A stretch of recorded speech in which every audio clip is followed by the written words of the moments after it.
In this part, we're going to cover steps 5, 6, and 7. These 3 steps are going to detail assembling both differentials and installing them into the chassis. Differentials are identical front and rear, and they're also the same for the TT02, TT01, and DF02. All these cars use the same size differentials, and you can swap freely between them. The DF02 was unique in that it came with metal differentials like this and a metal bevel gear to go with it like this. These are really rugged and will never let you down. They are a little bit heavy, but your old DF02 kit came with 2 of these guys, probably the most expensive part of the kit. They also have metal gears inside. For the TT02, however, we're getting these reinforced plastic ring gears front and rear because they are very nice and lightweight and they seem to be of good quality. Basically, in the front of the car, these black plastic diff gears, including the spider gears that go inside. In the front of the car, no problemo. These were fine. In the rear of the car, not so much. I blew them up real quick. The rear of the car is heavier and generally has a harder life. With a 4-wheel drive buggy like this, you can get down a lot of power a lot of the time, so the weight will be shifted rearward, and basically the rear of the car always has more work to do. You have bigger tires in the back, longer shocks in the back, and you're going to need harder gears in the back as well. So I feel like the plastic gears are fine in the front. I'm going to build up the front differential just according to the kit instructions.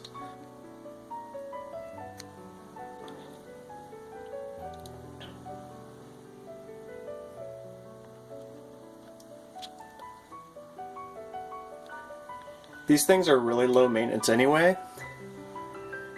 but these plastic versions, there's one good thing about them, and it's that they are really cheap. It's not bad. So the lightweight front of the car gets the plastic gear, and what do we put in the rear? Well, the aftermarket has stepped in, and I have this set of metal gears from GPM Racing Products. You can get just the ring gear with a bevel gear like that. I got a whole set that came with spider gears like that, so we're going to build this up using we used the cup from the kit, and since they did not give us a metal spider to go in these, I suppose we're going to use the plastic spider from the kit too. I guess this reinforced plastic will have to do. You can also use any differential that is meant for the TT01 or TT02 touring cars, and that includes some ball differentials. I'm not really excited about using ball differentials because they have delicate parts that sort of require maintenance here and there, and they require adjustment, and they require careful assembly, and basically they require some care. Plus, ball differentials don't like to be torqued on that hard, and they benefit from having a slipper clutch. Some beefy gear diffs like this aren't going to need much attention at all, and they're not going to need a slipper clutch to protect them from drivetrain shock. Alright, and the other beveled out drive gear, drop right in top there, and the metal ring gear on top.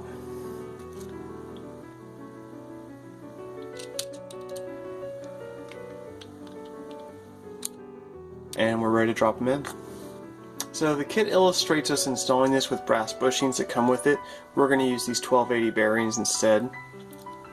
I would grease the bearing seats in the chassis before we put it in, but first we're going to do a test fit for the front and the rear.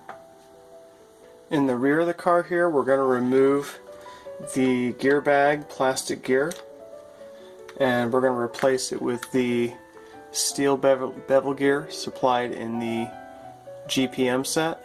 I just got one final snap of it going on, and as you can see, the shaft here the metal shaft that comes with the kit, it's almost flush up to the end of the bevel gear. That's how it should fit. Alright, let's take a look at our gear mesh, huh? Just a touch. I'm going to see if I can shim that up. So I got these on eBay. I never really heard of them, but I was just looking for an 8mm shim. It's going to go underneath the bearing, and what that's going to do is going to push the ring gear towards the bevel gear a little bit. I'll try one more shim just to check. And here we go, we'll put one more shim. Alright, I'm happy with the mesh on the front. Again, the rear one was perfect. We're going to pop these out now. And we're going to put grease where the bearings ride. This is an important area because this is where dirt could possibly get in. D2 piece.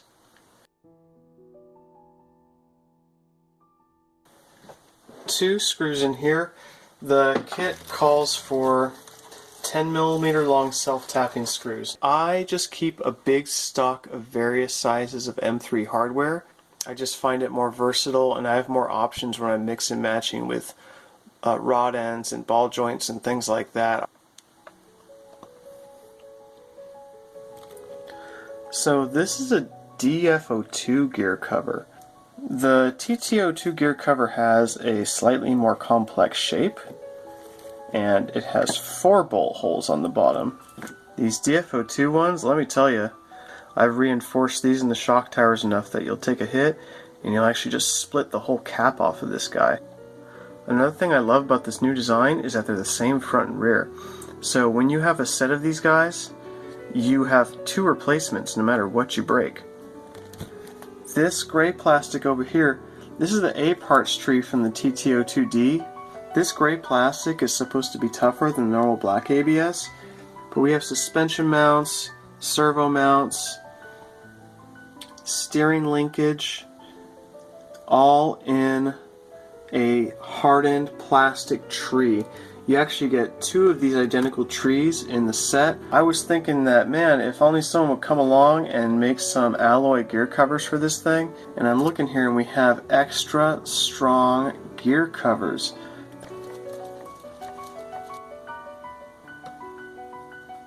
And we did put 2 of those small 8mm shims over on this side here to squeeze the gears together.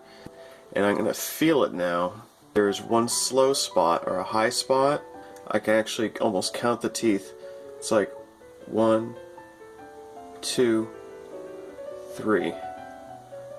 1, 2, 3. See what I'm talking about? And if you rub on it and it feels like it's loosening up, it's nothing to worry about. You can just leave it, it'll run out. Notice the drive stick is out right now because I want to feel one diff at a time. Over here, where we have the metal GPM gears in the rear, I was feeling that bump like that all around the gear. Like I said, I was just rubbing on the different hard spots to see if they would change. And it was unbelievable because it really did, it felt bad.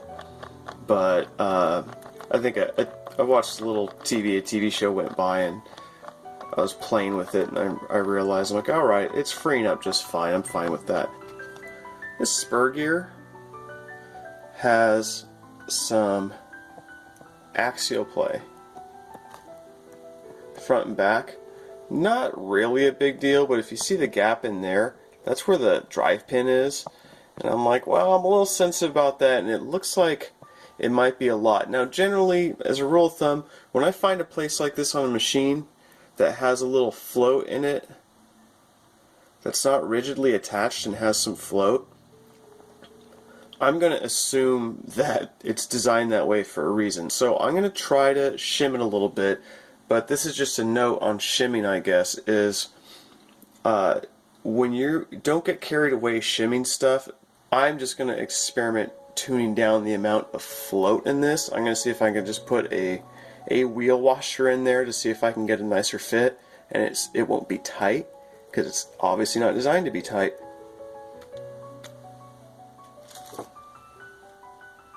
just typical little wheel washers.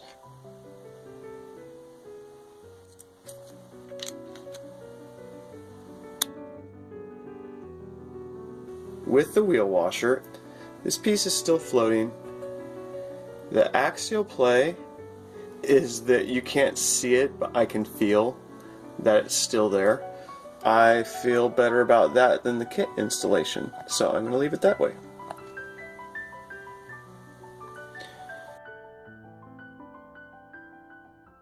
And I want to check this diff action. I'm going to go to our front plastic diff supplied with the kit, and I go here.